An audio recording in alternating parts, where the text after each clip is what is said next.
माननीय राष्ट्रीय अध्यक्ष जी श्री ललन सिंह जी को जो राष्ट्रीय कोऑर्डिनेशन कमेटी के सदस्य भी हैं और उन डेंगू से पीड़ित हो गए। तो बताइए साहब, उनके बदले में माननीय मंत्री संजय झा जी गए हैं, तो इसमें कहीं कोई विवाद नहीं है। भारतीय जनता पार्टी के तमाम नेता के पास एक ही एजेंडा है, सिर्फ हिंदू मुस्लिम, और उससे आगे भी बढ़े हुआ है मोदी। सीट कौन कितना सीट से लड़ेगा इसका भी कोई मुद्दा नहीं, मुद्दा एक है कि भाजपा को इस देश से कैसे सफाई करना है। भाजपा है कहाँ, कहीं नहीं है। ये जुमलेबाजी है, लोगों को गुमराह करके आज तक सत्ता में रहे और निश्चित रूप से ताश के पत्ता की तरह ढाने वाले हैं। कोऑर्डिनेशन कमेटी की आज बैठक है, ऐसे में चर्चाएं हैं कि सीट शेयरिंग को लेकर के चर्चा हो सकती है, लेकिन बीजेपी की तरफ से ये कहा जा रहा है इंडिया गठबंधन में टूट है, सीट शेयरिंग की चर्चा तो होगी ही नहीं। अब इसी पे बात करने के लिए हमारे साथ राजद के एमएलए साहब, प्रधान महासचिव है रणविजय साहू, क्या कुछ कहेंगे जिस तरह से वो लोग कह रहे हैं कि आप लोगों में टूट होगी? देखिए, भारतीय जनता पार्टी के लिए कहने के लिए अब कुछ है नहीं, पूरी तरह से जनता के विश्वास से उठ चुके हैं। और जहाँ तक इंडिया गठबंधन की बात है, तो इस देश में तो संविधान बचेगा, लोकतंत्र बचेगा, इसी एकता को लेकर तमाम विपक्षी दल एक हुए हैं।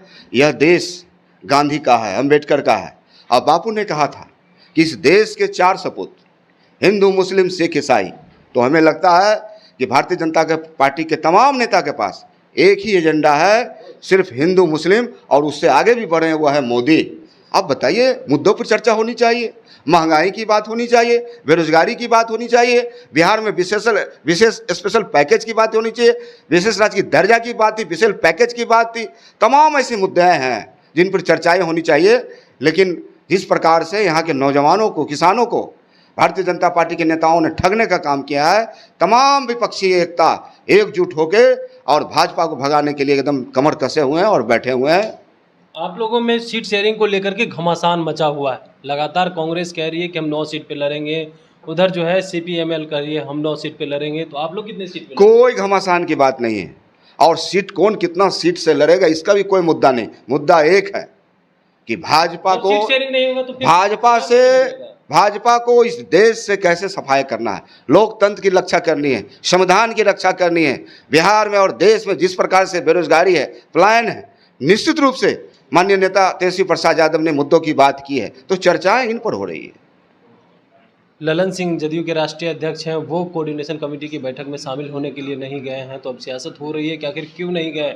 नीतीश कुमार नाराज इस वजह से? तो और बताइए, आप बीमारी में भी राजनीति हो, आप बताइए, जब आप ही के चैनल के माध्यम से पता चल रहा है कि माननीय राष्ट्रीय अध्यक्ष जी श्री ललन सिंह जी को जो राष्ट्रीय कोऑर्डिनेशन कमेटी के सदस्य भी हैं और उन डेंगू से पीड़ित हो गए, तो बताइए साहब, उनके बदले में माननीय मंत्री संजय झा जी गए हैं, तो इसमें कहीं कोई विवाद नहीं है।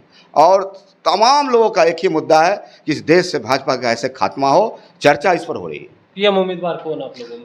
निश्चित रूप से हमारा जो समन्वय समिति बना है और एनडीए का जो एकजुटता हुआ है, उसमें लोग तय करेंगे, निश्चित रूप से तय होगा। जनता का डिमांड है और जनता का एकजुटता है कि देश से भाजपा को खदेड़ना है। लेकिन बीजेपी कह रही है आप लोग के पास चेहरा ही नहीं है मोदी को टक्कर देने के लिए। अरे भाजपा के कहने के लिए कुछ नहीं, भाजपा को तो शर्म आनी चाहिए। है मोदी को टक्कर। और आप बताइए, झारखंड में हारने का काम किए हो, उत्तर प्रदेश घोसी में हारने का काम किए, कर्नाटक में हारने का काम किए, तो लगातार इनकी जो हार हो रही है, चाहे बंगाल हो, चाहे झारखंड हो, चाहे छत्तीसगढ़ हो, भाजपा है कहाँ, कहीं नहीं है। ये जुमलेबाजी है, लोगों को गुमराह करके आज तक सत्ता में रहे और निश्चित रूप से ताश के पत्ता की तरह ढाने वाले हैं। तब सुन रहे थे, हमारे साथ थे रणविजय साहू, जिन्होंने तमाम सवाल का जवाब दिया। Kamlesh Kumar, live Bihar, Patna. Live Bihar YouTube पर सब्सक्राइब और फेसबुक पर लाइक जरूर करें।